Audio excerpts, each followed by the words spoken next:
Pour une 5e année consécutive, les meilleurs sauteurs acrobatiques de la planète ont rendez-vous à Lac-Beauport. Et à un mois des Jeux olympiques, l'enjeu des Coupes du monde de mardi et mercredi est encore plus grand qu'à l'habitude.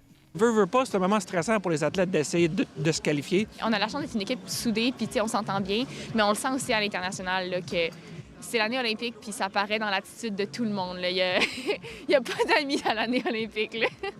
Seule sauteuse canadienne déjà assurée d'une place à Milan-Cortina, Marion Thénault profitera des prochains jours pour retrouver ses repères.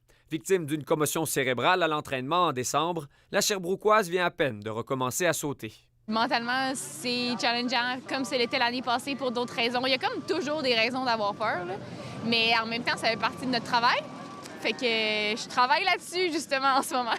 Pour le reste des athlètes de l'équipe nationale, rien n'est encore joué.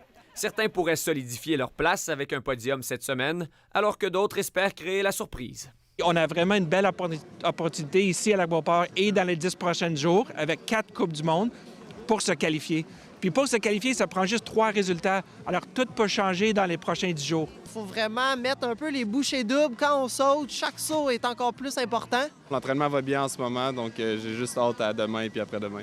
En plus de Mia Fontaine et Lewis Irving, médaillés de bronze des derniers Jeux d'hiver, Émile Nadeau et Alexandre Duchesne devraient vraisemblablement compléter la délégation masculine cette année. Victime d'une commotion cérébrale à l'entraînement samedi, le jeune Duchesne se retrouve toutefois sur le carreau. Ça fait 48 heures. Alors moi, je suis pas 100% au courant. On a une bonne équipe médicale ici.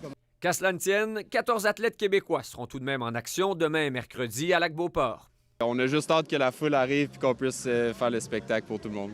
Ne reste qu'à s'élancer vers les Jeux olympiques.